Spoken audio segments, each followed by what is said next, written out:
மாறி இருக்கும். அதனால கிறிஸ்டல் வந்து ஒரு anisotropy. Isotropicனா along the same properties along the all directions.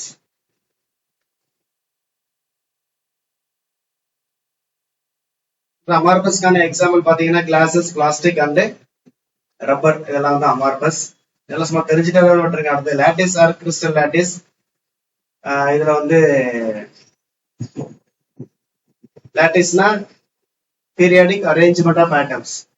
Periodic arrangement of ஆட்டம்ஸை நம்ம வந்து அந்த அரேஞ்ச்மெண்ட்டுக்கு லாட்டிஸ்ன்னு சொல்றோம். அந்த ஒவ்வொரு லாட்டிஸ் பாயிண்ட்லயும் என்ன இருக்கும், நமக்கு ஆட்டம்ஸ் ஆர் மாலிகூல்ஸ் இருக்கும். அதுக்கு என்ன பேரு, பேசிஸ். இப்ப லாட்டிஸ் பிளஸ் பேசிஸ் ரெண்டும் சேர்ந்து என்ன சொல்றோம் நம்ம வந்து, ஆமா, அதான் கிறிஸ்டல் ஸ்ட்ரக்சர். அந்த ஃபார்முலா ஞாபகம் வச்சுங்க. Lattice plus basis equal to crystal structure.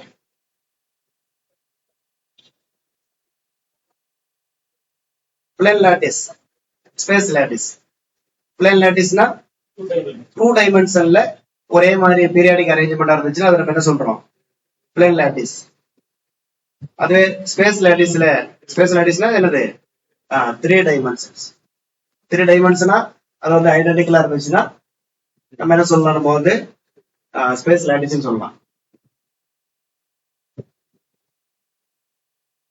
அதுக்கான ஃபார்முலா பாத்தீங்கன்னா அந்த டி வெக்டருக்கான ஃபார்முலா 3 டைமென்ஷன் 2 டைமென்ஷன் இருக்கு. இதை நோட் பண்ணிக்கங்க. 3 டைமென்ஷன்னா T vector equal to n1 a vector plus n2 b vector plus n3 c vector.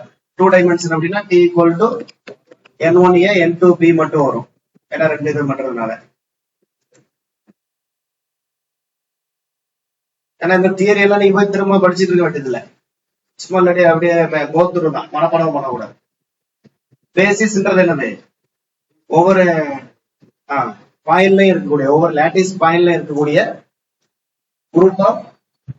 Group of atoms to each lattice point. ஒவ்வொரு lattice பாயிண்ட்லயும் ஒரு பர்டிகுலர் குரூப் ஆஃப் ஆட்டம் வந்து என்ன பண்ணிருக்கும், இருக்கும். அந்த குரூப் ஆஃப் ஆட்டம்ஸ் தான் நம்ம என்ன சொல்றோம், ஒவ்வொரு லாட்டிஸ் பாயிண்ட்ல இருக்கக்கூடிய குரூப் ஆஃப் ஆட்டம்ஸ். அதுக்கு தான் என்ன பேர் அப்படின்னா பேசிஸ் அப்படின்னு பேர். இதுக்கு என்ன பேர், என்ன சொல்றாங்க, பேட்டர்ன் ஆர் மோட்டிவ். அப்புறம் இந்த பேசிஸ் எப்படி இருக்கும்னு பாத்தீங்கன்னா ஒவ்வொரு லாட்டிஸ் பாயிண்ட்லயும் ஒரே மாதிரி இருக்கும். இந்த பாயிண்ட்ல நீங்க வந்து இப்ப சோடியம் குளோரைடு கிறிஸ்டல் எடுத்தீங்கன்னா இந்த பாயிண்ட்ல சோடியம் குளோரைடு இருக்குன்னா அடுத்த பாயிண்ட்ல என்ன இருக்கும், சோடியம் குளோரைடு. அந்த மாதிரி இருக்கும், ஒரே மாதிரி இருக்கும். அதான் பேசிஸ். அதான் basis is defined as an assembly of atom, ions அல்லது மாலிகூல்ஸ். ஆட்டம்ஸ் இருக்கலாம் அல்லது அயான்ஸ் இருக்கலாம் அல்லது மாலிகூல்ஸ் இருக்கலாம். ஏன்னா இப்ப NaCl Na plus Cl minus அந்த மாதிரி இருக்கும். Identical in composition, arrangement and orientation which when repeated in 3 dimensions generates a crystal structure. அப்புறம் ஒரு பேசிஸ்ல எத்தனை ஆட்டம்ஸ் இருக்கலாம், 1ல இருந்து 1000 வரைக்கும் கூட இருக்கலாம்னு சொல்றாங்க. இந்த ஃபார்முலா நமக்கு முக்கியம். Lattice plus basis equal to crystal structure.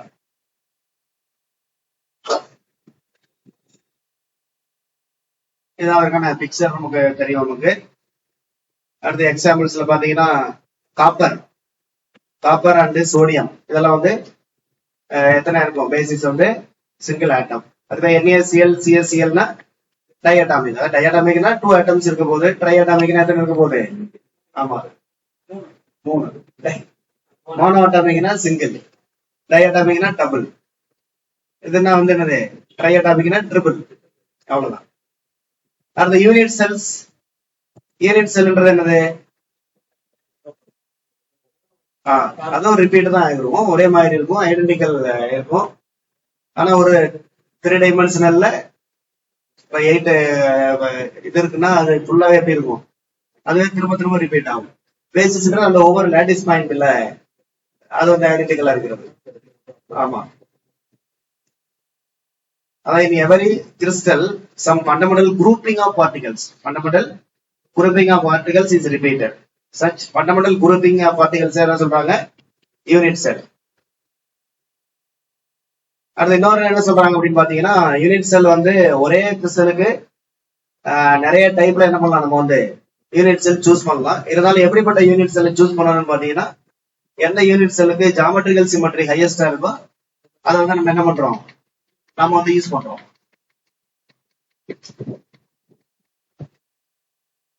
அந்த யூனிட் செல்லுக்கு என்ன பேருன்னு பாத்தீங்கன்னா building blocks.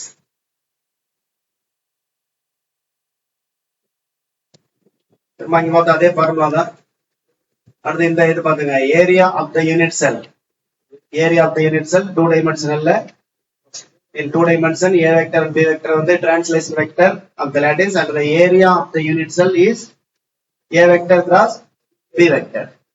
Volume of the unit cell வந்து a cross b dot c, a cross b dot c. ஆமா, டிட்டர்மினன்ட் போட்டா தான் நமக்கு வேல்யூ கிடைக்கும். இது இல்லாட்டி வெக்டர்ல வரும்.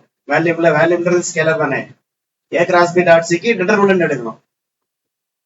அப்ப if we consider a space lattice, then a unit cell is defined as that value of the solid from which the entire crystal can be constructed by the translational repetition in 3 dimension. The ABC basis vector, value of the unit cell. இது handle பண்ணிக்க, value of the unit cell a cross b dot c. இது ஆக்சுவலா உங்களுக்கு மூணு வந்து vector, 3 vector கொடுத்தாங்கன்னா எப்படி நம்ம வால்யூம் கண்டுபிடிக்கணும்? டிட்டர்மினன்ட் போட்டுற வேண்டியதான். போட்டு 3 நம்பர்ஸ்.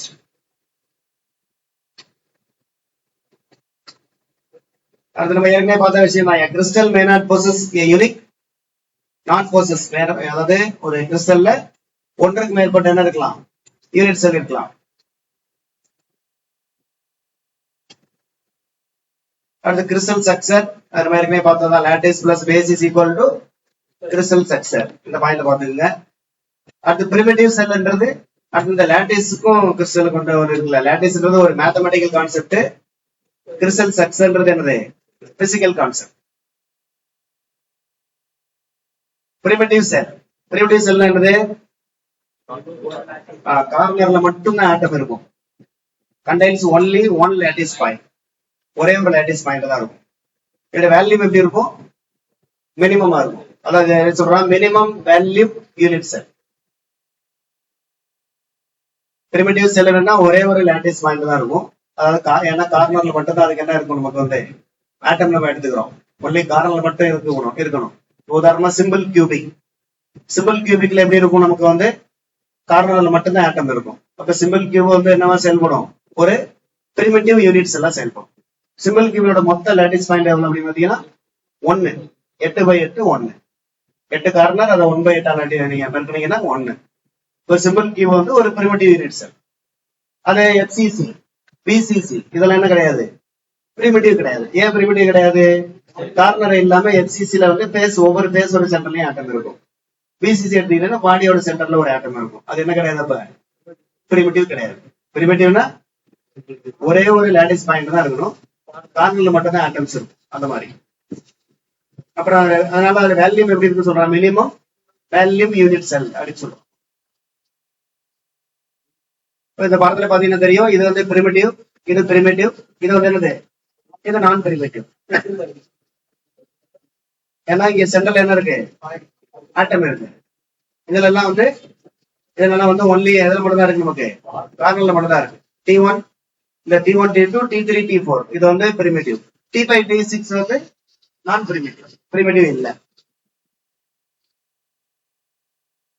இதான் உங்களுக்கு முக்கியமான point. Each primitive cell has only one lattice point.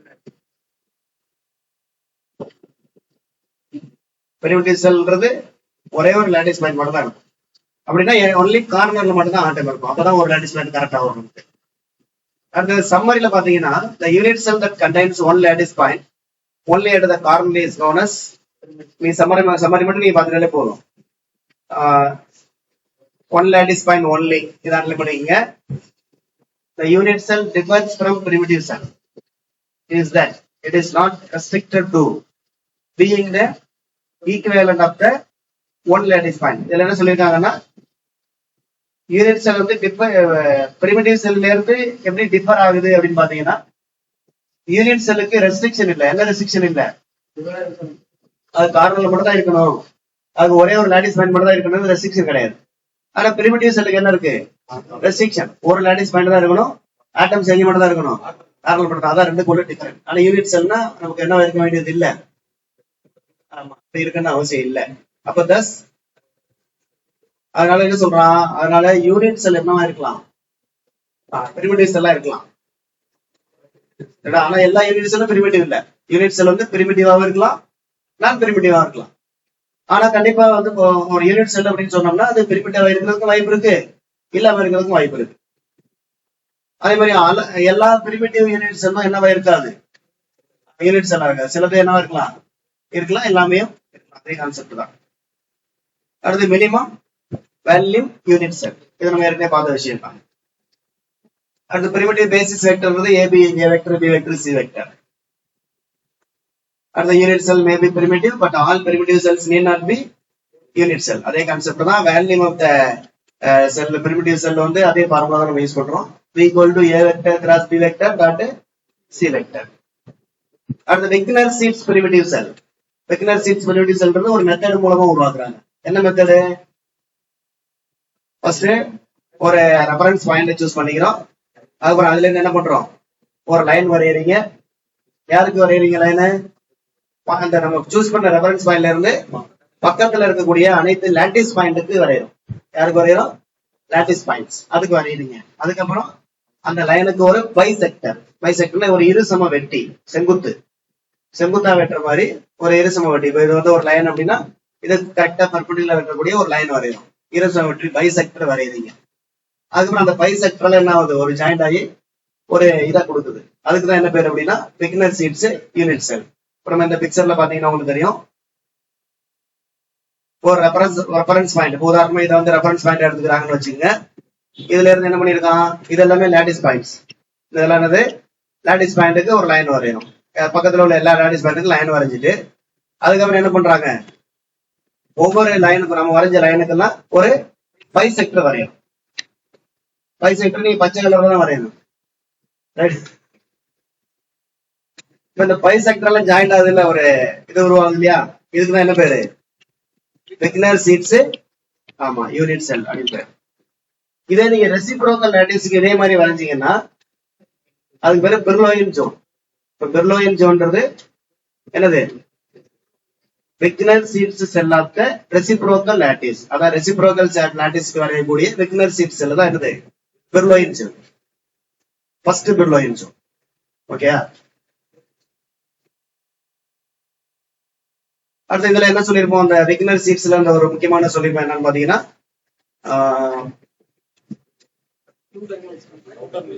அடுத்து இன்னொரு விஷயம் சொல்றாங்க. என்ன அப்படின்னு பாத்தீங்கன்னா, விக்னர் சீட்ஸ் யூனிட் செல்லோட முக்கியமான நோக்கம் பாத்தீங்கன்னா ஸ்மாலஸ்ட் ஏரியா அல்லது வேல்யூ அதை கொடுக்குது. ஸ்மாலஸ்ட் ஏரியா அல்லது வேல்யூ கொடுக்குது. 2D லாட்டிஸ் இருந்தா ஸ்மாலஸ்ட் ஏரியா, 3D லாட்டிஸ் இருந்தா என்ன சொல்றாங்க, வேல்யூ, ஸ்மாலஸ்ட் வேல்யூ. அடுத்த இந்த இது சொல்லிருப்போம், 2 டைமென்ஷனல் ஆப்ளிக் லாட்டிஸ். ஒரு 2 டைமென்ஷனல் ஆப்ளிக் லாட்டிஸ்க்கு நீங்க வரைஞ்சீங்கன்னா என்ன வடிவமா கிடைக்கும், ஒரு ஹெக்ஸாகன். இதுவே ஹெக்ஸாகன் தான். ஹெக்ஸாகன் அருகோணமா. அதே மாதிரி 3 டைமென்ஷன்ல பிசிசி லாட்டிஸ்க்கு நீங்க விக்னர் சீட்ஸ் வரைஞ்சீங்கன்னா அது எதை கொடுக்குது, பிசிசினா ட்ரன்கேட்டட் ஆக்டாஹெட்ரன், எஃப்சிசினா ரோம்பிக் 2 டெக்காஹெட்ரான். ரோம்பிக் 2 டெக்காஹெட்ரான். ரோம்பிக் 2 டெக்காஹெட்ரான்னா எத்தனை ஃபேஸ் இருக்கும் அப்படின்னு பாத்தீங்கன்னா 12. நீங்க எப்படி கூட ஏமாச்சுனா 2னா 2, டெக்கானா எத்தனை 10, 12 ஃபேஸ் இருக்கும்.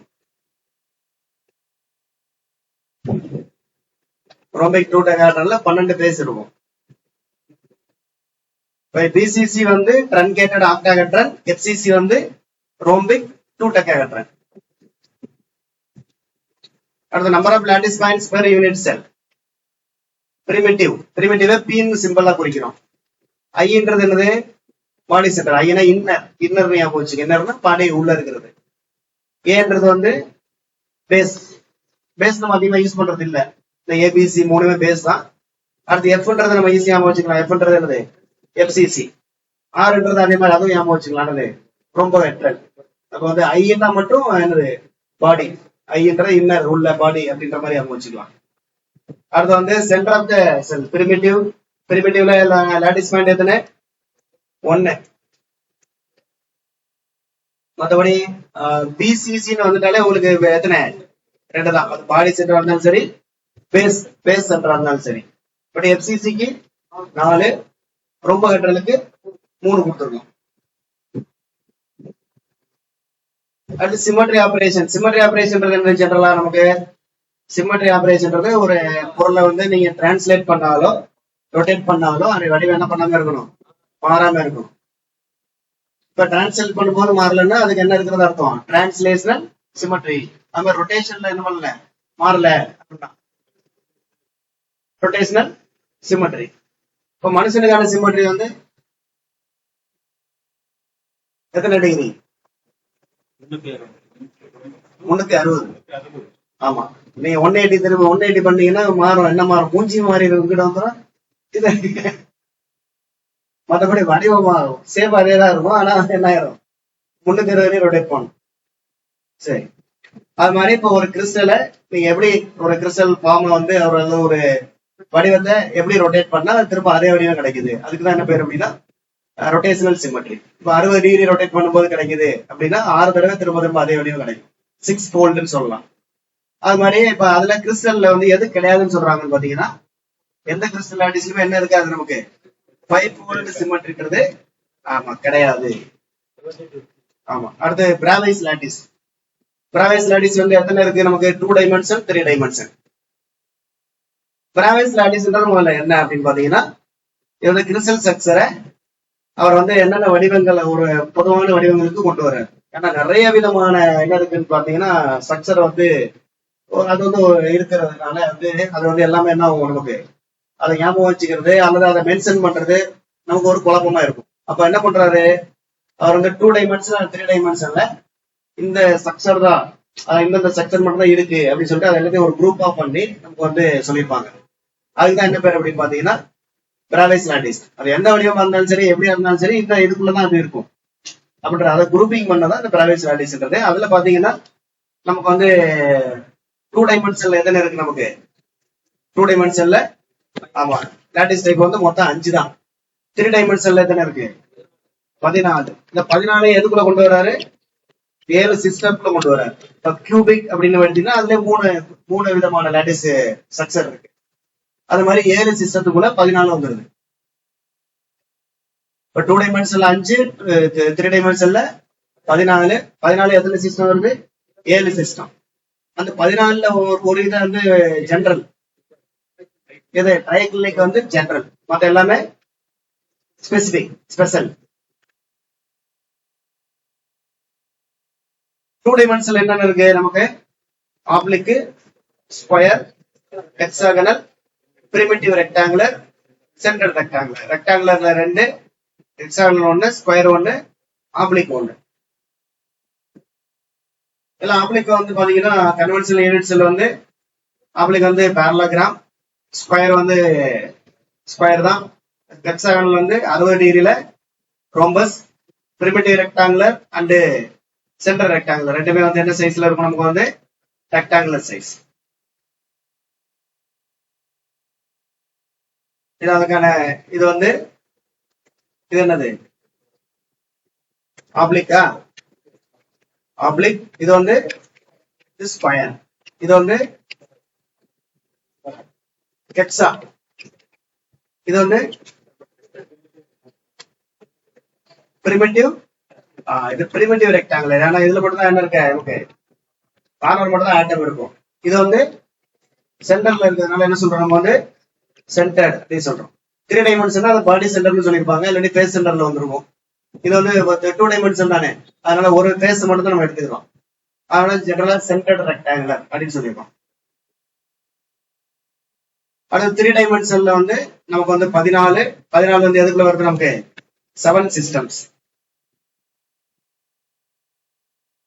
சிஸ்டம் வந்து 7, பட் மொத்தம் பிராவைஸ் லாட்டிஸ் வந்து எத்தனை, ஆமா 14. அது என்னன்னு பாத்தீங்கன்னா இந்த 7 சிஸ்டம் வந்து cubic, tetragonal, hexagonal, rhombohedral, orthorhombic, மோனோகில்லிக், ட்ரைகில்லிக். இல்ல ட்ரைகில்லிக் பாத்தீங்கன்னா எல்லாமே நாட் ஈக்குவல். அது வந்து கியூபிக் பாத்தீங்கன்னா எல்லாமே ஈக்குவல் அண்ட் 90 டிகிரி. அதனால இது ரெண்டும் உங்களுக்கு ஈஸி. மத்த 5 சிஸ்டம் மட்டும் நீங்க பாத்துக்கிற மாதிரி இருக்கும். அதுல மோனோகில்லிக்னா அதுவும் எல்லாமே என்னது, கில்லிக்னால என்ன வந்து நமக்கு வந்து இது அந்த ஏபிசி நாட் ஈக்குவல். மோனோகில்லிக்னா 1 டிகிரி மட்டும் என்ன இருக்கும் நமக்கு, ஆமா டிஃபரெண்டா இருக்கும். அதான் மோனோகில்லிக். ஆர்த்தோன்றது, ஆர்த்தோன்னா 90 டிகிரி. அதனால இது எல்லாமே 90 டிகிரி. ஆனா வந்து என்னது நாட் ஈக்குவல். இப்ப இந்த ஏபிசி நாட் ஈக்குவல் யாருன்னு பாத்தீங்கன்னா ஏபிசி மூணுமே யாருக்கு நாட் ஈக்குவல்? ஆர்த்தோரோம்பிக், ரெண்டு கிள்ளைக்கு ஒரு ரோம்பிக், இவங்க எல்லாருக்குமே என்னது ஏபிசி நாட் ஈக்குவல். இப்ப ட்ரைகிள்ளிக்னா ஆங்கிளும் not equal to not equal.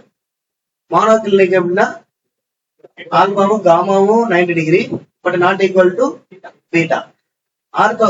Orthorhombic, ஆர்த்தோரோம்பிக்னா ஆர்த்தாகனல். அதனால கண்டிப்பா அந்த ஆர்த்தோ வச்சு நீ எழுதிடலாம். என்னது ஆங்கிள் வந்து 90 டிகிரி.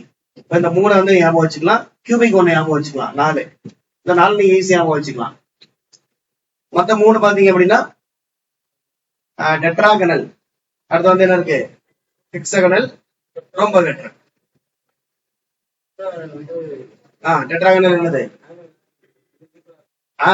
ஆங்கிள் வந்து ஈக்குவல். ஏயும் பியும் சமம், சி வந்து நாட் ஈக்குவல்.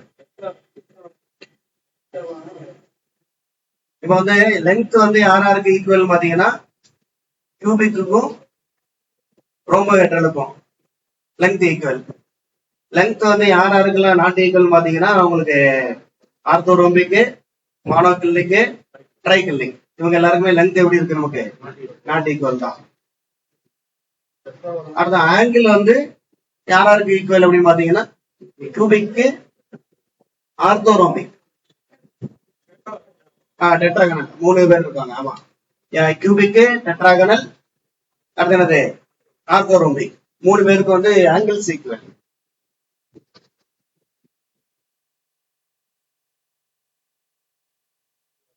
அடுத்த எக்ஸாம்பிள்ஸ் பாத்துங்க. கியூபிக்ல வந்து என்னென்ன வருதுன்னு பாத்தீங்கன்னா CuAgFe, அப்புறம் வந்து CsCl. இந்த பிராக்கெட்ல எஃப்ன்றது என்னன்னு பாத்தீங்கன்னா ஃபேஸ் சென்டர், அந்த மீனிங்ல வரும்.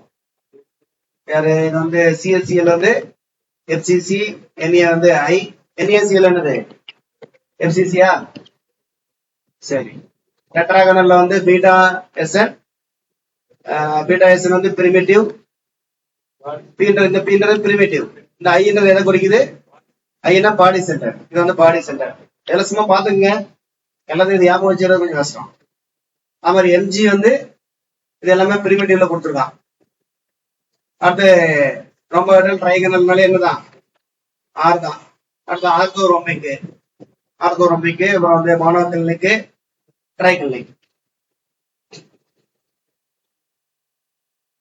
ட்ரைகிள்ளிக்கு, ஆர்த்தோரோம்பிக்கு இதெல்லாம் பார்த்து ட்ரைகிள்ளிக் பாத்தீங்கன்னா நமக்கு டோட்டலாவே டிஃபரெண்டா இருக்கு. பாத்தீங்கன்னா K2Cr2O7, அது மாதிரி CS4 5H2O அந்த மாதிரி.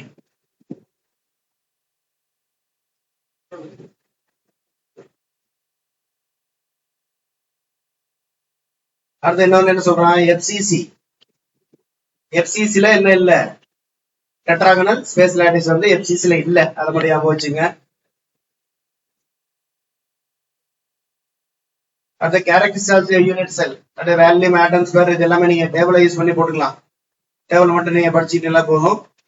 டேபிள் வந்து டைரக்டா டேபிளுக்கு வந்துடலாம்.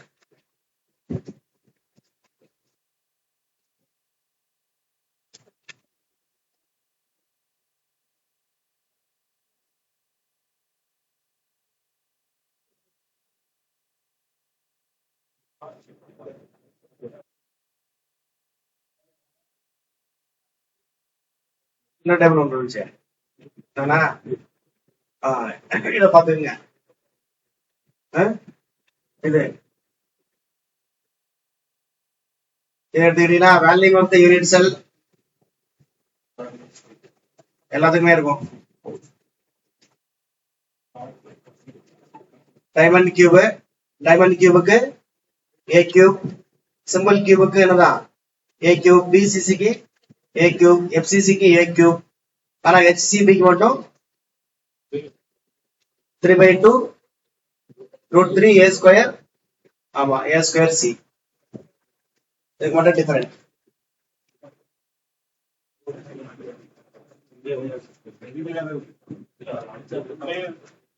எது அடிச்சா இது தப்பா இருக்கா? எதுல வேலை இருக்கு? இல்ல A ஸ்கொயர் அங்க என்ன இருக்கு? A கியூப்ல போட்டிருக்கு. 3√2 AQன்னு இருக்காங்க. இங்க வந்து 3/2 √3 A² Cன்னு இருக்கு. இங்க வந்து 3√2 A³. 3√2 சொல்லுங்க கரெக்டா. A³ சரி. இந்த C/A ஒரு இது போட்டுருவோம்ல, அது எவ்வளோ? இல்ல கரெக்டா சொல்லுங்க. C/A ரேஷியோ அல்லது C ஈக்குவல்னு ஒரு வேல்யூ போட்டுருப்போம்ல. C ஈக்குவல்டா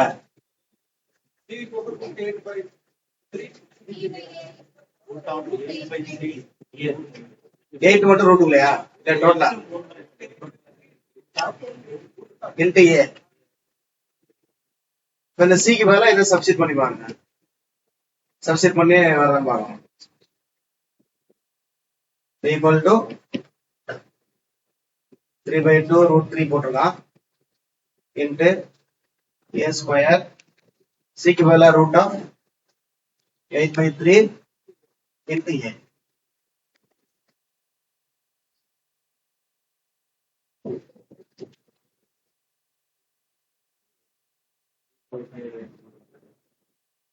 என்ன வரும் நமக்கு வந்து 2/12 மாட்டேன். A கரெக்டா அடிச்சீங்கன்னா கரெக்டா வரும். ஏன்னா இந்த √3க்கும் இந்த 3க்கும் அடிச்சிடலாமா? திரும்ப கரெக்டா போட்டுருவோம்.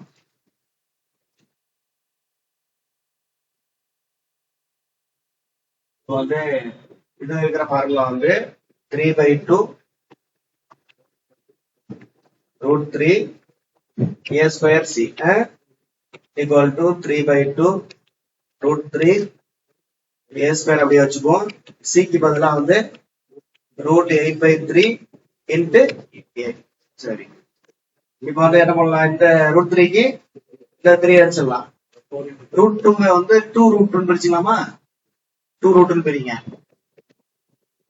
3/2 A² இன்டு A பிரிக்கிறீங்கன்னா A³. அந்த √8 வந்து என்ன ஆயிரும்? 2√2 வரும்.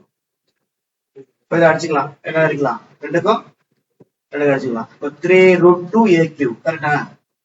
அதான் ஆன்சரு. இப்போ ரெண்டுமே ஒண்ணுதான். நீங்க இதை எதை ஞாபகம் வச்சுக்கிறீங்கன்னா இதை கூட இதை ஞாபகம் வச்சுக்கலாம். இதை ஞாபகம் வச்சுக்கிட்டு AQ CQ உள்ள இதை ஞாபகம் வச்சுக்கலாம். C equal to √8/3 A. இதுல இருந்து இதை கொண்டு வர மாதிரி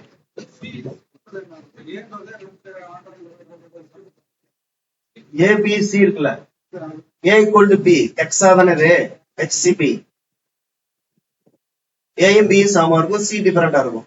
சிக்கும் ஏக்கு உள்ள தொடர்பு தான் அந்த C/A ரேஷியோ.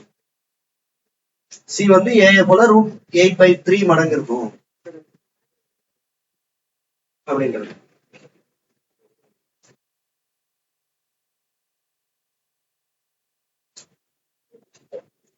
அடுத்த number of atoms per unit செல்.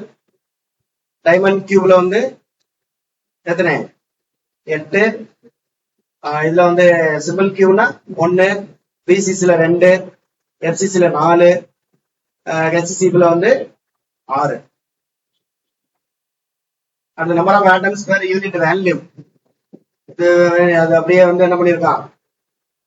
வகுத்து போட்டிருக்கான். வேற ஒன்றும் கிடையாது. A³ அடுத்து வந்து value. Number of nearest neighbour. Nearest neighbour பாத்தீங்கன்னா டைமண்ட் கியூபுக்கு 4 பேரு, சிம்பிள் கியூபுக்கு எத்தனை? 6, BCCக்கு 8, FCCக்கு 12, HCCக்கும் 12. அது நியரஸ்ட் நெய்பர் டிஸ்டன்ஸ். டைமண்ட் கியூபுக்கு A √3/4, simple cube A √3/2, A √2/2 அல்லது A/√2, HCBக்கு A. அட்டாமிக் ரேடியஸ் வந்து பாத்துக்கங்க. அடுத்து இந்த பேக்கிங் ஃபிராக்ஷன், பேக்கிங் ஃபேக்டர் வந்து பாத்தீங்கன்னா டைமண்ட் இருக்கிறதுல கம்மியா இருக்கு பாத்தீங்கன்னா டைமண்ட் 0.34. அடுத்து simple cube 0.52. BCC 0.68, FCC and HCP ரெண்டுக்கும் வந்து கொஞ்சம் அதிகமா இருக்கும் 0.74, 0.74. அடுத்து எக்ஸாம்பிள்ஸ் பாத்தீங்கன்னா டைமண்ட் கியூபுக்கு வந்து டைமண்ட் கியூபுக்கு செமிகண்டக்டர்ஸ் ஜெர்மானியம், சிலிக்கான், கார்பன். சிம்பிள் கியூப் ஒன்னே ஒன்று தான் சொல்லியிருந்தேன், என்னது பொலோனியம். பொட்டாசியம் வந்து அந்த இதுல மட்டும் போட்டிருப்பான், பொலோனியம் அண்டு பொட்டாசியமா. சரி, இங்க வந்து பாடி சென்டர் பிசிசில வந்து சோடியம், லித்தியம் அண்டு குரோமியம். எஃப்சிசில யார் இருக்கா? Aluminium, copper, silver and lead. FCC வந்து aluminium, copper, silver and lead. ஆமா, இது வந்து பேஸ் சென்டர் இல்ல. பேஸ் சென்டருக்கு வந்து பேஸ்னா நீங்க வந்து silver, aluminium, copper and let use பண்றோம். அடுத்து இதுக்கு பாத்தீங்கன்னா ஹெக்ஸாகனல் பாத்தீங்கன்னா magnesium, zinc and ஹாட்பியம்.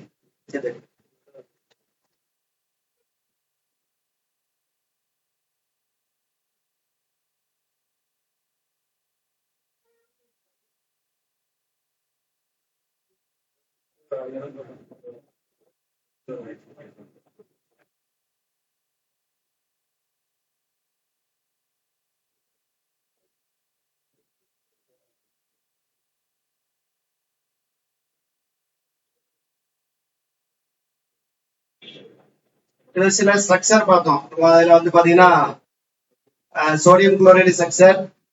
Sodium chloride structure எடுத்துக்கிட்டீங்கன்னா Na அண்ட் Cl. அது என்ன ஸ்ட்ரக்சர்ல இருக்கு நமக்கு வந்து? ஆமா, இது வந்து எஃப்சிசி. படிங்க, சோடியம் குளோரைடு ஸ்ட்ரக்சர் எடுத்துங்க, அது வந்து எஃப்சிசி.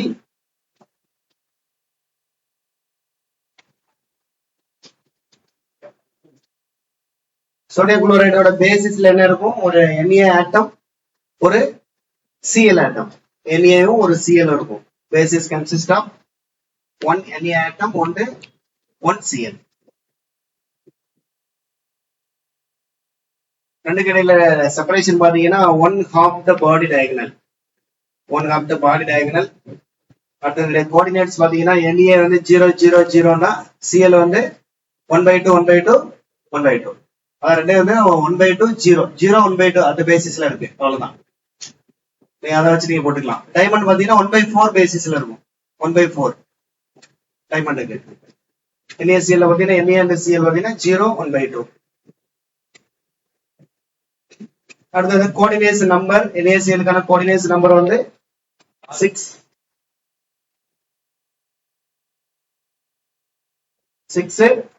அப்புறம் வந்து சிமிலர் ஸ்ட்ரக்சர், இது போல ஸ்ட்ரக்சர் யாருக்கு பாத்தீங்கன்னா LiH, KBr, KCl, PBS இதுக்கெல்லாம் வந்து சேம் ஸ்ட்ரக்சர் இருக்கும்.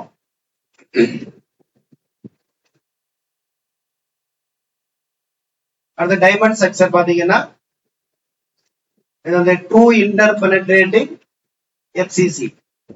2 interpenetrating FCC. இது எப்படி இருக்கு பாத்தீங்கன்னா 0 0 0 A/4 A/4 A/4. அது எப்படி 0 1/2, இங்க 0 என்னது 1/4. அந்த நம்பர் ஆஃப் நியரஸ்ட் நெய்பர் வந்து எத்தனை பேரு? ஆமா 4. அடுத்த ரேடியஸ் பாத்துக்கலாம். இது வந்து பேக்கிங் பிராக்ஷன் பாத்துக்கங்க. பேக்கிங் பிராக்ஷன் எவ்வளவுனா 0.34. இருக்கிறதுல நமக்கு வந்து லூஸ்லி பேக்கடு இதுதான். Germanium, silicon and carbon example.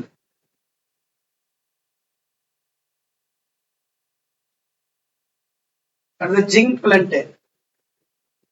Zinc பிளண்ட்ன்றது பாத்தீங்கன்னா 2 face centred cubic sublattices are occupied by different elements. 2 FCC வந்து வேற வேற எலமெண்டோட FCC ஜாயிண்ட் ஆயிருக்கும். இதுக்கான எக்ஸாம்பிள்ஸ் பாத்தீங்கன்னா SB, GAAS, ZNS, CuCl and many others.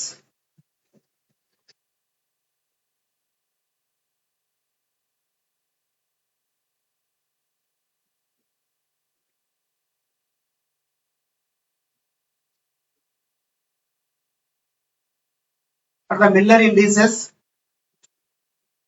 Miller indices வந்து நம்ம எந்த இடத்துல குறிக்கிறீங்க நீங்க? ஆமா HK, ஆமா HKL. ஆக்சுவலா மில்லர் இண்டிசஸ் கண்டுபிடிக்கிறதுக்கு நம்ம ஃபர்ஸ்ட் என்ன பண்ணணும் அப்படின்னா first intercept, find the intercept, அதுக்கப்புறம் take the reciprocal, அதுக்கப்புறம் வந்து LCM கண்டுபிடிச்சீங்கன்னா நமக்கு என்ன கிடைச்சிரும், மில்லர் இண்டிசஸ் கிடைச்சிரும். அந்த மில்லர் இண்டிசஸ்ல இருந்து நமக்கு தெரிய வேண்டிய விஷயங்கள் பாத்தீங்கன்னா அந்த இன்டர்செப்ட பொறுத்து மில்லர் இண்டிசஸ் எப்படி இருக்கும் அப்படின்றதுதான். இப்ப இன்டர்செப்ட் வந்து இன்ஃபினிட்ல இன்டர்செப்ட் ஆனிச்சுன்னா மில்லர் இண்டிசஸ் 0.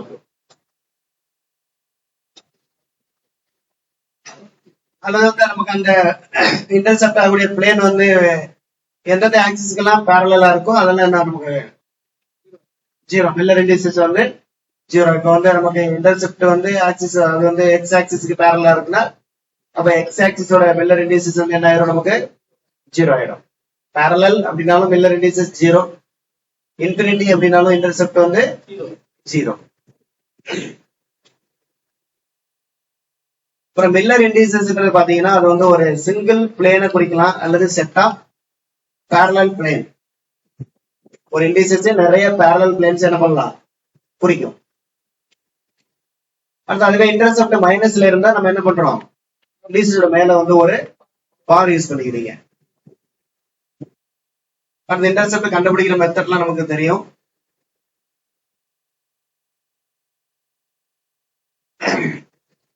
அடுத்து இந்த ஈக்குவேலன்ட் சொல்லிட்டு ஒண்ணு யூஸ் பண்ணுவோம். ஈக்குவேலன்ட்ன்றது என்னது, ஈக்குவேலன்ட் பிளேன்ஸ் வந்து நம்ம செட் பிராக்கெட் யூஸ் பண்றோம். அதுல ஈக்குவேலன்ட் பிளேன்ஸ்னா என்னது, ஒரு 1 0 0 0 1 0 அதாவது ஷிஃப்ட் ஆகும். இந்த நம்பர் மட்டும் ஷிஃப்ட் ஆகும், ஒரு நம்பர் மட்டும் ஷிஃப்ட் ஆகி கிடைக்கக்கூடியது. உதாரணமா 1 0 0, இந்த 1 இங்க போயிருச்சுன்னா 0 1 1, சாரி 0 1 0, ஒரு நம்பர் மட்டும் ஷிஃப்ட் ஆகும். அதே மாதிரி அதுலயே பார், இப்ப இதுக்கு இப்ப 1க்கு ஒரு 3, 1 பாருக்கு ஒரு 3, அதே கிடைக்கும் 6 கிடைக்கும். இந்த 6ஐயும் சேர்த்து ஒரே இதா சொல்றோம். அது சொல்றோம் என்ன பேருன்னா ஈக்குவேலன்ட் பிளேன்ஸ் அப்படின்னு சொல்றோம். அடுத்த Miller indices of a direction பாத்தீங்க அப்படின்னா உங்களுக்கு வந்து the integers are written between square bracket use பண்றோம். அந்த டைரக்ஷனை பொறுத்த வரைக்கும் எப்படி குறிக்கிறாங்கன்னா ஏ வெக்டரோட ஆக்சிஸ் வந்து 1 0 0, அது மாதிரி பிளஸ் பி போடுங்க. பி வெக்டரோட ஆக்சிஸ் வந்து 0 1 0. சி வெக்டர் ஆக்சிஸ் எப்படி போடுவாங்க 0 0 1. அதே பாடி டயகனல் எப்படி குறிக்கிறோம், நம்ம வந்து 1 1 1. பாடி டயகனல் எக்ஸ் ஒய் இசட் மூணுமே 1, அதனால 1 1 1 வரும். அடுத்து முக்கியமான இன்னொரு விஷயம் பாத்தீங்கன்னா கியூபிக் கிறிஸ்டல்ல இந்த டைரக்ஷன் அதுவும் பிளேன் எப்படி இருக்கும், ஆமா பெர்பெண்டிகுலர்.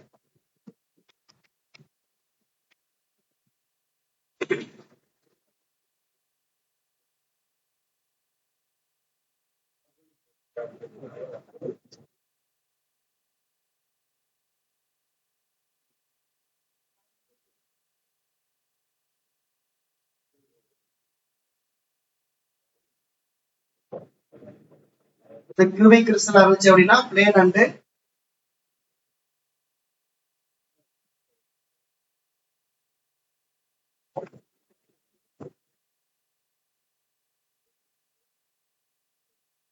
டைரக்ஷன் ரெண்டும் வந்து பெர்பெண்டிகுலரா இருக்கும்.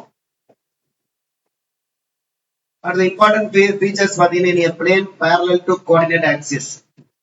ஒரு பிளேன் வந்து கோஆர்டினேட் ஆக்சிஸ்க்கு எப்படி இருந்தா parallel இருந்தா மில்லர் இண்டெக்ஸ் வந்து என்னது 0. அடுத்த பிளேன் வந்து ஆரிஜின் வழியா போகுச்சுன்னா உங்களுக்கு இன்டர்செப்ட் வந்து 0ன்னு கிடைக்கும். ஆனா நம்ம இன்டர்செப்ட் 0ன்னு எடுத்துக்காம எப்படி எடுத்துக்கணும்னா அதோடைய அடுத்த பேரலல் பிளேனை பார்க்கணும். 0ன்னு கட் பண்ணாத பேரலல் பிளேன் அதை எடுத்துக்கணும், அதோட இன்டர்செப்ட் நம்ம எடுத்துக்கணும். அடுத்த all the parallel equidistant planes have the same Miller indices. All the parallel equidistant plane, அந்த parallel equidistant plane வந்து எல்லாத்துக்குமே எப்படி இருக்கும், Miller indices வந்து சேமா இருக்கும்.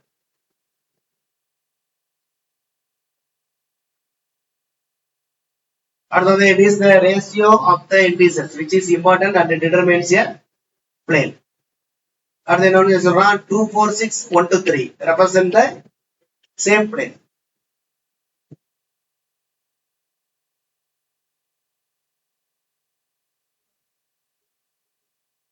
அடுத்து இது வந்து கியூபிக்கை பொறுத்த வரைக்கும் நமக்கு டைரக்ஷன் ஹெச்கேஎலும் பிளேன் ஹெச்கேஎலும் எப்படி இருக்கும் நமக்கு வந்து பர்பெண்டிகுலர்.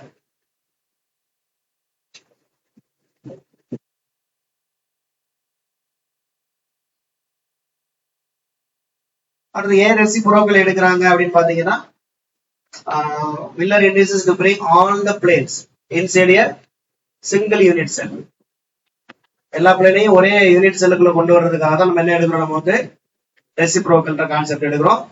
அடுத்து சம் இம்பார்ட்டன்ட் பிளேன்ஸ், ஒவ்வொரு பிளேனும் என்னன்றது உதாரணமா வந்து 100 பிளேன் அப்படின்னா என்ன அர்த்தம், அது எங்க கட் பண்ணுது, எக்ஸ்ல கட் பண்ணுது, ஒய்க்கு இசட்டுக்கும் பேரலா இருக்கு. ஒய்க்கு இசட்டுக்கு பேரலா இருந்தா இண்டெக்ஸ் பாத்தீங்கன்னா என்ன வந்துருச்சு நமக்கு 0. எதுக்கு பேரலா கட் பண்ணுதோ அது 0, அதோட இண்டெக்ஸ் 0. அதே மாதிரிதான் நீங்க உங்களுக்கு எல்லாமே. இதுல முக்கியமானது பாத்தீங்கன்னா இந்த 200 பிளேன். இப்போ வந்து 100னா எக்ஸ்ல 100 இடத்துல கட் பண்ணுது. 200னா 200 இடத்துல கட் பண்ணாது. எங்க கட் பண்ணும், 1/2ல கட் பண்ணும். ஏன்னா நம்ம ரெசிப்ரோக்கல்ல தான் நம்ம இதா எடுத்துக்கிறோம். அதனால நீங்க நம்ம இதுல மிஸ்டேக் பண்ணுவோம். 2னா நம்ம என்ன பண்ணுவோம், 2ல கட் பண்ணணும்னு நினைச்சிருவோம், அதை தப்பா போட்டுருவோம். அதே மாதிரி 300னா 1/3ல தான் கட் பண்ணும் அப்படின்றத ஞாபகம் வச்சு, மற்றபடி எல்லாமே இது பண்ணிடுவீங்க.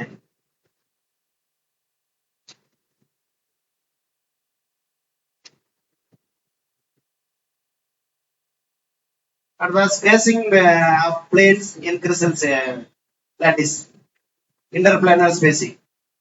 ஒரு பிளேனுக்கும் இன்னொரு பிளேனுக்கும் பேரலல் பிளேனுக்கு இடைப்பட்ட டிஸ்டன்ஸ். அதனால ஃபார்முலா வந்து DHKL equal to 1/√h² by a square plus k² by b² plus l² by c². cubic இருந்துச்சுன்னா a equal to b equal to c. therefore DHKL equal to a/√h² plus k² plus l². Simple cube எடுத்துக்கிட்டீங்கன்னா simple கியூபோட D100 plane, 100 பிளேனுக்கான value வந்து எவ்வளோ, a. 110க்கான plane வந்து வந்து பாத்தீங்கன்னா a/√2. அதான் ரெண்டு 100 பிளேனுக்கு இடைப்பட்ட அந்த டிஸ்டன்ஸ். அதுவே 111 பிளேன், அதுக்கான டிஸ்டன்ஸ் பாத்தீங்கன்னா a/√3. ஆனா அதுவே FCC எடுத்துக்கிட்டீங்க அப்படின்னா இதுல வந்து என்ன ஆகும், நமக்கு 100வும் 110வும் பாதி ஆகும். இதெல்லாம் சிம்பிள் கியூப்ல இருக்கிறது போல. அப்ப என்ன வரும், நமக்கு வந்து 100க்கு வந்து a/2, D110க்கு வந்து a/2√2. பட் D111 வந்து என்ன ஆகாது, நமக்கு மாறாது, a/√3 அப்படியே இருக்கும். அதுல BCC எடுத்துக்கிட்டீங்கன்னா அந்த 100வும் 111ம் மாறும். இடையில உள்ள 110 என்ன பண்ணாது நமக்கு, ஆமா மாறாது. கரெக்ட் தானே? FCCல பாத்தீங்கன்னா D100 பாதி ஆயிடும், D110 என்ன ஆயிடும் நமக்கு வந்து பாதி ஆயிடும். இங்க அந்த இது கிடையாது, ஹெச் கிடையாது. அடுத்த D111 வந்து மாறாது. பட் BCCல வந்து இந்த D100க்கும் 111க்கும் மட்டும் இடையில ஒரு பிளேன் வந்துடும். இதுக்கு இடையில என்ன வராது, நமக்கு பிளேன் வராது. அதனால இது மாறாது, 110 மாறாது.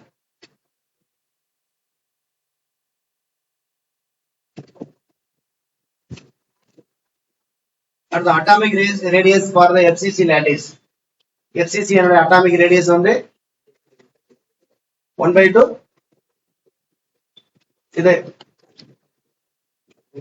2√2a. ஆமா, இதுதான் √2/4 போட்டிருக்கான். இந்த 4 வந்து நீங்க 2√2 எடுத்தீங்கன்னா மேலே இல்லையா, இல்லையே 1/2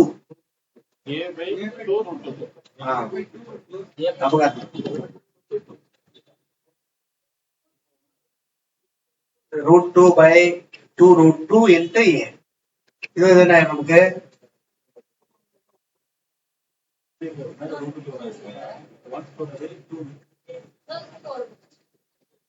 இங்க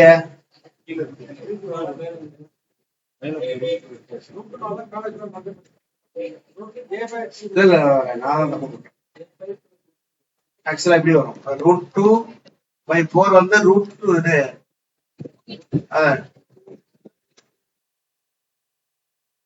ஆமாமா, √2/4 வந்து 2 into 2 வந்து 2 into √2² into a.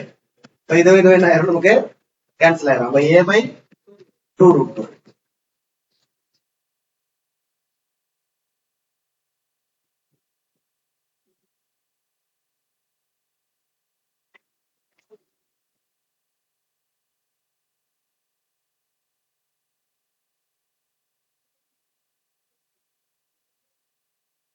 அடுத்த ரெசிப்ரோக்கல் லாட்டிஸ். ரெசிப்ரோக்கல் லாட்டிஸ்ல பாத்தீங்கன்னா உங்களுக்கு ஏன் ரெசிப்ரோக்கல் எடுக்கிறாங்க, அது மீனிங் என்னன்றதை பார்க்க போறோம்.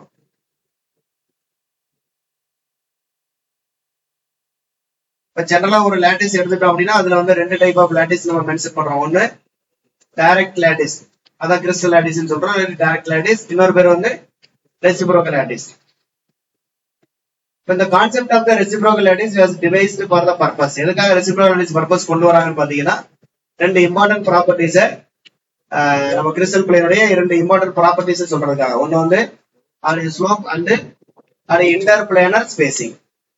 ஸ்லோப்னா அது எந்த அளவுக்கு சாய்வா இருக்குது, அப்புறம் ஒரு பிளேனுக்கும் இன்னொரு பிளேனுக்கு இடைப்பட்ட டிஸ்டன்ஸ் எவ்வளவு அப்படின்றதுக்கு தான் நம்ம வந்து ரெசிப்ரோக்கல் லாட்டிஸ் கான்செப்ட் கொண்டு வரோம்.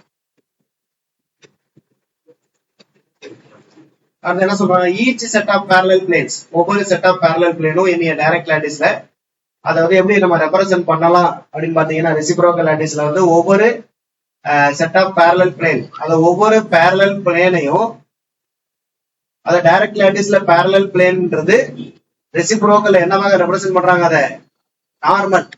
நார்மல்னா அது ஒரு செங்குத்து கோடா நம்ம மென்ஷன் பண்றோம்.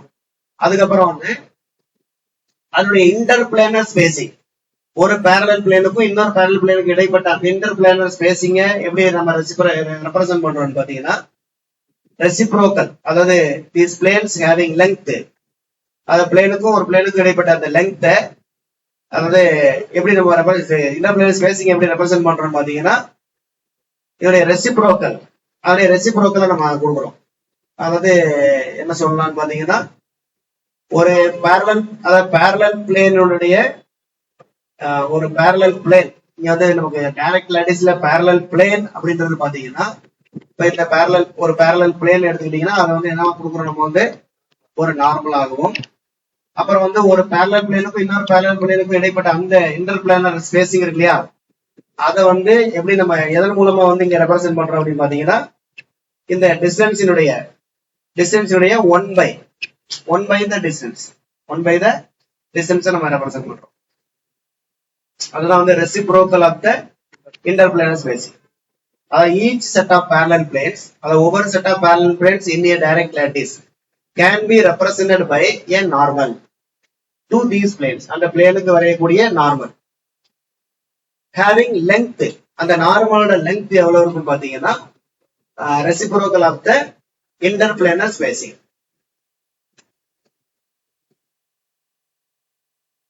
அடுத்து normals are drawn with reference to any arbitrary origin and இதுக்கு ஆக்சுவலா நம்ம இங்க போட்டிருப்போம் டீடைலா வந்து ரெசிப்ரோக்கல் கன்ஸ்ட்ரக்ஷன் ஆஃப் ரெசிப்ரோக்கல் இங்க வந்துருங்க.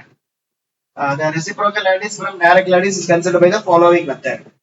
ஃபர்ஸ்ட் என்ன பண்றாங்க அப்படின்னு பாத்தீங்கன்னா mix up some point in the direct lattice. Direct லாட்டிஸ்ல ஒரு பாயிண்ட் வச்சுக்கிறோம். அந்த பாயிண்ட் என்னவா எடுத்துக்க போறோம், நம்ம வந்து காமன் ஆரிஜின். இந்த காமன் ஆரிஜின்ல இருந்து என்ன பண்றீங்க, நீங்க ஒரு செங்குத்து கோடு வரையறீங்க, ரைட்டா? எதுக்கு வரையறீங்க, அந்த ஆரிஜின்ல இருந்து ஒவ்வொரு பேரலல் பிளேனுக்கும் டைரக்ட் லாட்டிஸ்ல உள்ள ஒவ்வொரு பேரலல் பிளேனுக்கும் ஒரு லைன் வரையறோம். இப்ப இந்த அதுக்கப்புறம் அந்த நார்மல் இருக்குல்ல, நார்மல் வரைஞ்சோம்ல, அந்த நார்மலோட லெங்க்த்தை வந்து எதுக்கு ஈக்குவலா எடுத்துக்கணும்னா reciprocal of the interplanar spacing. அந்த பிளேன் இருந்துச்சுல டைரக்ட் லாட்டிஸ்ல ரெண்டு பிளேன் இருக்குன்னா ரெண்டு பிளேனுக்கு இடைப்பட்ட அந்த டிஸ்டன்ஸ் தான் எதுக்கு ஈக்குவலா இருக்கணும், அது யாருக்குடைய நார்மலோடைய லெங்த், நம்ம வரையக்கூடிய அந்த கோட்டினுடைய நீளம் அதுக்கு ஈக்குவலா இருக்கும். அதுக்கப்புறம் அந்த நீளத்துக்கு வரைஞ்சிட்டு என்ன பண்றாங்க, கடைசியில ஒரு எண்ட் பாயிண்ட வச்சிருந்தீங்க. அதுல இப்போ உதாரணமா வந்து இது ஒரு பிளேன் அப்படின்னா இந்த பிளேனுக்கு நீங்க ஒரு நார்மல் வரையறீங்க. அடுத்து இந்த பிளேனுக்கும் இடைப்பட்ட இன்டர் பிளேனர் ஸ்பேசிங் வந்து இப்போ 2 மீட்டர் அப்படின்னா நார்மலோட நீளம் எவ்வளவு இருக்கணும், 2 மீட்டர் நார்மல் வரைஞ்சிட்டு நார்மலோட எண்ட்ல என்ன பண்றோமா ஒரு புள்ளி வச்சிடறோம். இதே மாதிரி எல்லா பிளேனுக்கும் லைன்ஸ் வரைஞ்சு புள்ளி வைக்கிறீங்க. அப்ப நமக்கு என்ன கிடைக்கும், நிறைய புள்ளிகள் கிடைக்கும். நார்மலோட எண்ட்ல ஒரு புள்ளி வச்சிருப்போம். அந்த புள்ளிகள்லாம் சேர்ந்து என்னவா வருது நமக்கு, அதான் ரெசிப்ரோக்கல் லாட்டிஸ். ஏன்னா லாட்டிஸ்ன்றது பாயிண்ட் தானே, டைரக்ட் லாட்டிஸ்னால என்ன பண்றோம் நம்ம வந்து ஸ்பேஸ்ல ஒரு அரேஞ்ச்மெண்ட் ஆஃப் பாயிண்ட்ஸ். அதே மாதிரி இப்ப ரெசிப்ரோக்கல் என்ன கிடைக்க போகுது, திரும்ப ஒரு பாயிண்ட்ஸ் தான் கிடைக்க போகுது. ஆனா ரெசிப்ரோக்கலோட அட்வான்டேஜ் என்னன்னு பாத்தீங்கன்னா, இங்க வந்து நமக்கு வந்து ஒரு பிளேனை என்னவா எடுத்துக்கிறோம், நம்ம வந்து நார்மலா எடுத்துக்கிறோம். அப்போ அந்த 2 டைமென்ஷன்றது இன்னைக்கு என்ன ஆயிருது, 1 டைமென்ஷனா மாறுது, டைமென்ஷன் குறையுது. அப்போ வந்து நமக்கு கால்குலேஷனுக்கு ஈஸியா இருக்கு, எக்ஸ்பிளைன் பண்றதுக்கு ஈஸியா இருக்கு. பட் ரெசிப்ரோக்கல்ன்றது ஒரு இமேஜினரி கான்செப்டா இருந்தாலும் அது வந்து நமக்கு எல்லா விஷயத்துக்கும் நமக்கு பயன்படும். என்ன கொடுத்துருக்காங்க பாருங்க, the direction of the நார்மலோட டைரக்ஷன் எதை கொடுக்கும், ஓரியன்டேஷன் ஆஃப் த பிளேன் அல்லது ஸ்லோப்பை கொடுக்கும். இதை அனலைஸ் பண்ணிக்கங்க. அதுக்கப்புறம் distance of each points from the ஆரிஜின்ல இருந்து நார்மலுக்கான டிஸ்டன்ஸ் வந்து எதை கொடுக்குது, நமக்கு ஆரிஜின்ல இருந்து நார்மல் எவ்வளவு தூரத்துல இருக்குன்ற அந்த டிஸ்டன்ஸ் யாரை கொடுக்குது, இன்டர்பிளானர் ஸ்பேசிங். நம்ம டைரக்ட் லாட்டிஸ்ல 2 பிளேனுக்கு இடைப்பட்ட தொலைவையும் கொடுத்துருது. அப்ப ஒரே நார்மலோட அந்த நீளம் வந்து எதை கொடுத்துருது, நமக்கு இன்டர்பிளானர் ஸ்பேசிங் கொடுத்துருது. அப்புறம் நார்மலோட டைரக்ஷன் எதை கொடுக்குது, அந்த ஓரியன்டேஷன் வந்து பிளேனையும் கொடுத்துருது. அப்ப ஒரே நார்மல் 2 விஷயத்தையும் நாங்க சொல்லிடுது. இது ரெசிப்ரோக்கல்ல இதான், அதனாலதான் ரெசிப்ரோக்கல் லாட்டிஸ் அந்த மெத்தட் யூஸ் பண்றாங்க. அடுத்த லெங்த் எப்படி சூஸ் பண்றாங்க அப்படின்னு பாத்தீங்கன்னா, இன்டர்பிளானர் ஸ்பேசிங் அது டைரக்டா எடுத்துக்கலாம், இல்ல அப்படின்னு எப்படி எடுத்துக்கலாம், அது போல 2π டைம்ஸ். எத்தனை டைம்ஸ் எடுத்துக்கிறோம், 2π டைம்ஸ் எடுத்துக்கிறோம். இப்படி எடுத்துவாங்க. Sigma HKL equal to sigma HKLன்றது என்னது, ரெசிப்ரோக்கல் லாட்டிஸ்ல அந்த இது ரெசிப்ரோக்கல் லாட்டிஸ் வெக்டர், அந்த 1 இது லெங்த் 1/DHKL. அல்லது இதோட என்ன சேர்த்துக்கலாம், நம்ம வந்து 2π சேர்த்துக்கலாம். 2π ஏன் சேர்க்கிறாங்கன்னா, இது வேல்யூ ரொம்ப கம்மியா இருக்குன்றதுனால 2π சேர்த்து யூஸ் பண்ணுவாங்க. அடுத்து பிரிமிட்டிவ் டிரான்ஸ்லேஷன் வெக்டர் ரெசிப்ரோக்கல். இதுல வந்து பாத்தீங்கன்னா இந்த டிரான்ஸ்லேஷன் வெக்டர் வந்து நம்ம டைரக்ட் லாட்டிஸ்ல வந்து என்ன எடுத்துக்கிறோம் அப்படின்னா, A vector, B vector, C vector அப்படின்னு எடுத்துக்கிறீங்க. ரெசிப்ரோக்கலுக்கான பிரிமிட்டிவ் இது டிரான்ஸ்லேஷன் வெக்டர் வந்து A star, B star, C ஸ்டார்னு எடுத்துக்கலாம். அப்படியே டைரக்டா நம்ம இங்க வந்துருங்க. இங்கன்னு பாத்தீங்கன்னா இந்த ஃபார்முலா நோட் பண்ணிக்க. Sigma HKL equal to 1/DHKL. இந்த 1/DHKL யாருக்கு ஈக்குவலா இருக்கும் பாத்தீங்கன்னா, ஏரியா பை வால்யூம்க்கு ஈக்குவலா இருக்கும். இந்த சிக்மா HKL தான் லாட்டிஸ் இது ரெசிப்ரோக்கல் வெக்டர். அப்ப ரெசிப்ரோக்கல் லாட்டிஸ் வெக்டர் வந்து நம்ம ஏற்கனவே டைரக்ட் லாட்டிஸ் வெக்டர் வந்து எப்படி A vector, B vector, C vector. Reciprocal lattice vector வந்து A vector star, B vector star, அடுத்து என்ன வச்சுக்கிறோம், வந்து C வெக்டர் ஸ்டார்னு வச்சுக்கிறோம். அப்ப ரெசிப்ரோக்கல் லாட்டிஸ் வெக்டர் யாருக்கு ஈக்குவலா இருக்கு, இதுதானே சிக்மா HKL. அப்ப A ஸ்டார் உதாரணமா A வெக்டர் ஸ்டாரோ அல்லது B வெக்டர் ஸ்டாரோ எல்லாம் நடக்கலாம். ஈக்குவல் டு யாருக்கு ஈக்குவல், அதனுடைய ஏரியா பை வேல்யூ. வேல்யூன்றது 3 டைமென்ஷன் மாறாது, ஏரியா மட்டும் அந்த இப்ப A வெக்டர் ஸ்டார்னா அதுக்கான ஏரியா, B வெக்டர் ஸ்டார்னா அது இருக்கக்கூடிய ஏரியா, C வெக்டர் ஸ்டார்னா அது இருக்கக்கூடிய ஏரியா. அப்ப வந்து ஏரியா பை வேல்யூ போட்டீங்கன்னா உங்களுக்கு A ஸ்டார் கிடைக்கும். இப்ப ஏரியா வந்து என்ன, A ஸ்டாருக்கான ஏரியா வந்து என்ன சொல்றோம், நம்ம வந்து B கிராஸ் C. வேல்யூ வந்து எல்லாத்துக்குமே ஒரே வேல்யூ நீங்க போட்டுக்கலாம், A dot B cross C னே போட்டுக்கலாம். அதே மாதிரி B ஸ்டார், B வெக்டர் ஸ்டார்னா என்ன போடுவீங்க, அதே ஏரியா இன்டு வேல்யூ தான், அதோட ஏரியா மட்டும் என்ன வரும், B விட்டுட்டு மத்தது போடணும். C கிராஸ் A பை ஆமா A dot B cross C நீங்க போட்டுக்கலாம். இந்த B cross C cross A எல்லாம் எதுன்னா நமக்கு கிளாக் வைஸ்ல போடணும். நீங்க ABC அந்த ஆர்டர் எடுத்துக்கணும், ஏன்னா மாத்தி போட்டக்கூடாது, மைனஸ் வரும். C கிராஸ் B போட்டீங்கன்னா மைனஸ் வரும். கிளாக் வைஸ்ல போடும்போது A வெக்டர் ஸ்டாருக்கு எடுக்கும்போது BAC எடுத்துக்கிறோம் இந்த டைரக்ஷன், கிளாக் வைஸ் டைரக்ஷன்ல. B எடுக்கும்போது அடுத்து கிளாக் வைஸ் டைரக்ஷன்ல போனீங்கன்னா யார் வருவா, C கிராஸ் ஃபர்ஸ்ட் C வரும், அடுத்து யார் வருவா, A வருவாங்க. அடுத்து C எடுத்துக்கிட்டீங்கன்னா அடுத்து ஃபர்ஸ்ட் யார் வருவா, Aயும் B வருவாங்க. அந்த ஆர்டர் ஞாபகம் வச்சுட்டீங்கன்னா இதை நம்ம ஃபார்முலா போட்டுக்கலாம், அவ்வளவுதான். இப்ப A star, B star, C ஸ்டார்ன்றது reciprocal lattice vector. A vector, B vector, C வெக்டர்ன்றது டைரக்ட் லாட்டிஸ் வெக்டர். இதுல வந்து ஆமா இதுல வந்து நம்ம 2π மல்டிபிள் பண்ணிக்கலாம், ஏன்னா வேல்யூ கம்மியா இருக்கும் அப்படின்றதுனால 2π. இப்ப B கிராஸ் C அல்லது இது யூஸ் பண்ணி பயன்படுத்துறோம். அடுத்து இன்னொரு விஷயம் என்ன சொல்றாங்க அப்படின்னா, A ஸ்டார் வந்து ஏன்னா ஏ ஸ்டாருக்கான ஃபார்முலா என்ன நமக்கு B cross by A dot B cross C. அப்ப கண்டிப்பா வந்து ஏ ஸ்டார் வந்து பிக்கும் சிக்கும் எப்படி இருக்கும் பெர்பெண்டிகுலரா இருக்கும். ஏன்னா பி கிராஸ் சி இருக்குல்ல, இந்த பி கிராஸ் சியோட டைரக்ஷன் எப்படி இருக்கும், பி கிராஸ் சியோட டைரக்ஷன் யாருக்கு பெர்பெண்டிகுலரா இருக்கும், பி கிராஸ் சினா பிக்கும் சிக்கும். நம்ம அந்த வெக்டர் கிராஸ் ப்ராடக்ட்டின் படி இப்ப c vector equal to a vector இல்லாட்டி a vector cross b vector அப்படின்னா இந்த ஏ வெக்டர் கிராஸ் பி வெக்டரோட டைரக்ஷன் யாருக்கு பெர்பெண்டிகுலரா இருக்கும்னா ஏக்கும் பிக்கும். அந்த எந்த ரெண்டு வெக்டர் நீங்க கிராஸ் ப்ராடக்ட் பண்றீங்களோ அதனுடைய டைரக்ஷன் வந்து அந்த ரெண்டு தனித்தனி வெக்டருக்கு எப்படி இருக்கும் பெர்பெண்டிகுலரா இருக்கும். அது கான்செப்ட். அப்ப அதுதான் ஏன்னா a star equal to b cross சிக்கு சமம். அப்ப ஏ ஸ்டார் கண்டிப்பா யாருக்கு சமமா இருக்கும், யாருக்கு பெர்பெண்டிகுலரா இருக்கும், பிக்கும் சிக்கும். அதே மாதிரி பி ஸ்டார் போட்டீங்கன்னா ஏக்கும் சிக்கும் பெர்பெண்டிகுலர், சி ஸ்டார் வந்து ஏக்கும் பிக்கும் பெர்பெண்டிகுலர். அப்ப பெர்பெண்டிகுலர்னா எப்படி எழுதலாம், ஏ டாட் பி வந்து 0 இல்லையா. அது மாதிரி ஏ ஸ்டார் டாட் பி வந்து 0, ஏ ஸ்டார் டாட் சி வந்து என்னது அதுவும் 0. அதே மாதிரி எல்லாத்துலயுமே உங்களுக்கு வந்து அதுதான் இங்க எழுதிருப்போம்.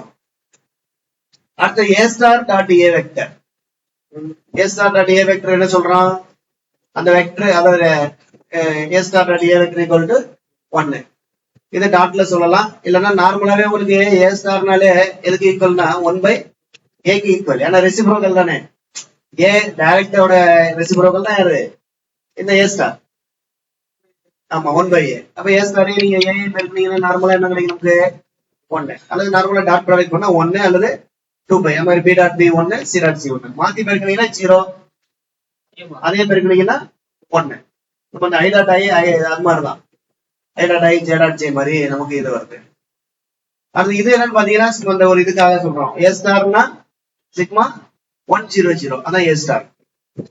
சிக்மா ஈக்குவல் டு 1/t, அப்ப 1/t 100. 2 ஏ ஸ்டார்னா என்ன எழுதலாம், இதனுடைய 2 மடங்கு இதனுடைய 2 சிக்மா 100, அதான் எப்படி எழுதுறாங்கன்னா 2 1/t 100 எழுதலாம், அல்லது 2 சிக்மா 100 எப்படி எழுதலாம், சிக்மா 200 எழுதலாம். ஏன்னா இப்ப வந்து உதாரணமா வந்து உங்களுக்கு a star equal to sigma 100, 2 a star போட்டீங்கன்னா என்னது 2 சிக்மா 100, ரைட். ஏ ஸ்டார் அது 2 ஏ ஸ்டார், இதை எப்படி எழுதலாம், சிக்மா 200 எழுதலாம். சிக்மா 100 ஒரு யூனிட் டிஸ்டன்ஸ், சிக்மா 200 எத்தனை யூனிட் டிஸ்டன்ஸ், 2 யூனிட் டிஸ்டன்ஸ், அதுதானே 2 ஏ ஸ்டார். ஏ ஸ்டார் ஒவ்வொரு யூனிட் டிஸ்டன்ஸ், அதுதான். அப்ப இந்த மாதிரி எழுதலாம் அப்படின்றது இது. அடுத்து வந்து முக்கியமா பாத்தீங்கன்னா இந்த formula sigma HKL equal to அல்லது g h a star plus k b star plus l c star equal to g. ஜின்றது reciprocal lattice vector.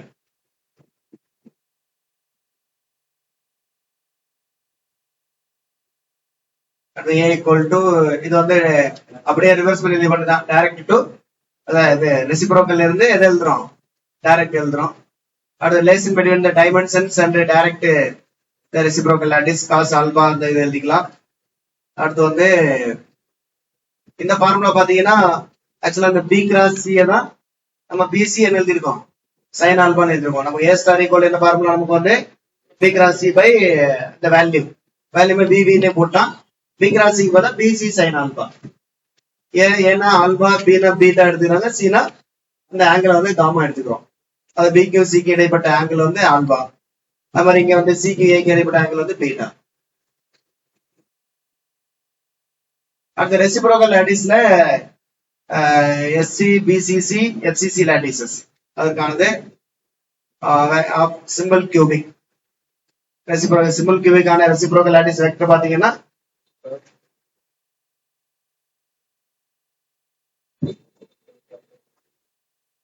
reciprocal lattice of simple cubic is itself a simple cubic.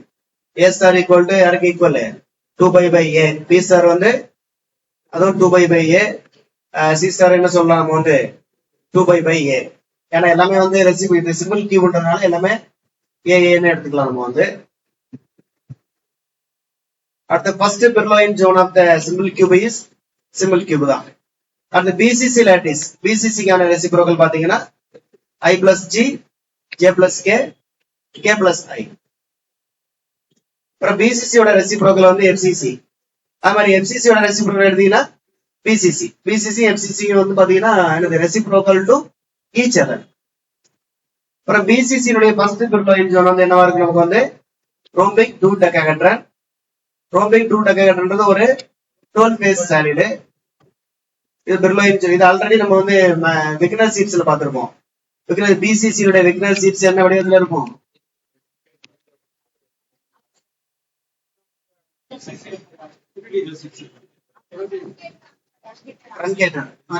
BCG. BCG வந்து பிரிட்டோயின் zone of the BCC வந்து இது வந்து என்னது? இது வந்து rhombic. ஆமா, rhombic two டெக்காஹெட்ரன். ஏன்னா என்ன ரீசன் அப்படின்னா நீங்க வந்து பிசிசியுடைய ரெசிப்ரோக்கல் யாரு? ஆமா, எஃப்சிசி. அங்க எஃப்சிசிக்கு என்ன வந்ததோ அது இங்க யாருக்கு வருவா? ஆமா, பிசிசிக்கு வரும். ஏன்னா ரெசிப்ரோக்கலுடைய விக்னர் சீட்ஸ் தான் என்னது? பிரிட்டோயின் ஜோன். அப்ப பிசிசிக்கு பிரிட்டோயின் ஜோன் எடுக்கணும்னா ஃபர்ஸ்ட் பிசிசி என்ன உட்காந்துரும்? நீங்க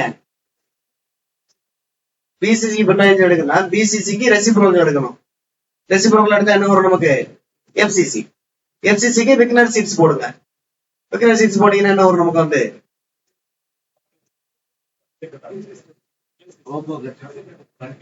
எதுக்கு? எஃப்சிசிக்கு. இல்ல, ரெசிப்ரோக்கல் லாட்டிஸ் ஆஃப் பிசிசி வந்து எஃப்சிசி. பிரிட்டோயின் ஜோன் ஆஃப் பிசிசி வந்து என்ன போட்டிருக்காங்க வந்து ரோம்பிக் டூ டெக்காஹெட்ரன். பிசிசிக்கான விக்னர் சீட்ஸ் என்னன்னு கேக்குறேன். பிசிசிக்கான விக்னர் சீட்ஸ் வந்து ஆமா ட்ரன்கேட்டட். ரைட்டா? எஃப்சிசிக்கான இது வந்து என்னது? ரோம்பிக். அப்ப கரெக்டா வருது. அதாவது பிசிசிக்கு வந்து நீங்க வந்து ரெசிப்ரோக்கல் எடுத்தீங்கன்னா எதுல மாறுது? எஃப்சிசியா மாறுது. அங்க என்ன எஃப்சிசிக்கு இருந்ததோ அது இங்க வந்து பிசிசிக்கு வரும். ஏன்னா அதோட ரெசிப்ரோக்கலுக்கு தான் நீங்க விக்னர் சீட்ஸ் எடுக்கிறீங்க. அதனால அப்ப பிசிசியினுடைய first Brillouin zone of the BCC வந்து என்னவா இருக்கு நமக்கு வந்து? ஆமா, ரோம்பிக் டூ. அதாவது எஃப்சிசியினுடைய விக்னர் சீட்ஸ்க்கு ஈக்குவலா இருக்கு. அதே மாதிரி வந்து உங்களுக்கு first Brillouin zone of the FCC. எஃப்சிசிக்கு நீங்க பிரிட்டோயின் ஜோன் எடுத்தீங்கன்னா ஃபர்ஸ்ட் எஃப்சிசிக்கு என்ன பண்ணணும்? ரெசிப்ரோக்கல் போடணும். ரெசிப்ரோக்கல் போட்டீங்கன்னா என்ன மாறும்? பிசிசியா மாறும். அப்புறம் அந்த பிசிசிக்கான விக்னர் சீட்ஸ் என்ன வடிவம் நமக்கு? ட்ரன்கேட்டட் ஆக்டாஹெட்ரன். இது வந்து 14 ஃபேஸ்ட் சாலிட்னு சொல்றான். இது ட்ரன்கேட்டட் ஆக்டாஹெட்ரன். அடுத்து பிராக்கோட டைஃப்ராக்ஷன் கண்டிஷன். பிராக்கோட டைஃப்ராக்ஷன் கண்டிஷன் பாத்தீங்கன்னா k equal to k dash plus g. Bragg's law in vector form வந்து 2k dot g plus g dot g equal to 0. இது அப்படியே g ஸ்கொயர் எடுத்துக்கிறாங்க. அப்புறம் g வெளில எடுத்து போட்டுக்கிறோம். இதை ட்ரை பண்ணிக்கங்க. அந்த ரெசிப்ரோக்கல் லாட்டிஸோட ப்ராப்பர்ட்டிஸ் பாத்தீங்கன்னா the direct lattice is the reciprocal lattice to its own reciprocal lattice. அதாவது ஒவ்வொரு லாட்டிஸும் அந்த லாட்டிஸ்க்கு என்னவா இருக்கும்? ஆமா, ஓன் ரெசிப்ரோக்கலா இருக்கும். அடுத்து வந்து சிம்பிள் கியூபிக் லாட்டிஸ் வந்து என்னது? Self reciprocal. BCC and FCC வந்து ரெசிப்ரோக்கல் டு ஈச் அதர். அது ஹெச்சிசிபியோட ரெசிப்ரோக்கல் என்னது? ஹெச்சிசிபி. அதுபோல ரெசிப்ரோக்கல் இருக்கக்கூடிய ஒவ்வொரு பாயிண்டும் டைரக்ட் லாட்டிஸ்ல எதை குறிக்குதுன்னு பாத்தீங்கன்னா பிளேனை குறிக்கும். மத்த இதெல்லாம் நம்ம ஏற்கனவே சொன்ன விஷயங்கள் தான் இருக்கும். The distance of the reciprocal lattice point from an arbitrary fixed origin is inversely proportional to interplanar spacing. அந்த DHKL equal to அந்த 1/σ போட்டிருக்கோம். அதுக்குள்ள என்ன போட்டிருக்காங்க? அது G யூஸ் பண்றோம். ஏன்னா G சிக்மா HKL எல்லாமே ஒண்ணுதான். அடுத்த unit of the reciprocal lattice. Unit cell of the reciprocal lattice வந்து என்னவா இருக்க வேண்டாம்? parallelepiped இருக்க வேண்டாம். அடுத்து வந்து Wigner Seitz cell of the reciprocal lattice which constitute the Brillouin zone. Reciprocal லாட்டிஸ்க்கு எடுக்கக்கூடிய விக்னர் சீட் செல் வந்து பிரிட்டோயின் ஜோனை ஃபர்ஸ்ட் பிரிட்டோயின் ஜோனை தரும். அடுத்த value of the unit cell of the reciprocal lattice is inversely proportional to the value of the direct cell. அடுத்து இது வந்து பாத்தீங்கன்னா ரெசிப்ரோக்கல் வந்து கே ஸ்பேஸ் அல்லது ஃபோரியர் ஸ்பேஸோட தொடர்புடையது. அடுத்து wave vector k is always drawn in Fourier space. அடுத்து வந்து அதே மாதிரி இந்த டைமென்ஷன் டைரக்ட் லாட்டிஸோட டைமென்ஷன் லெங்த் வந்து பாத்தீங்கன்னா லெங்த், ரெசிப்ரோக்கலுக்கான டைமென்ஷன் வந்து 1/1 லெங்த் அல்லது L இன்வெர்ஸ் சொல்லலாம். அப்புறம் இந்த கான்செப்ட் எதுல பயன்படுதுன்னு பாத்தீங்கன்னா ரியலைஸ் பண்றோம் எக்ஸ்ரே டைப்ராக்ஷன், அப்புறம் wave mechanical behaviour of the electrons, இதெல்லாம் வந்து நம்ம வந்து இந்த ரெசிப்ரோக்கல் லாட்டிஸ் அப்படின்ற கான்செப்டை நம்ம பயன்படுத்துறோம்.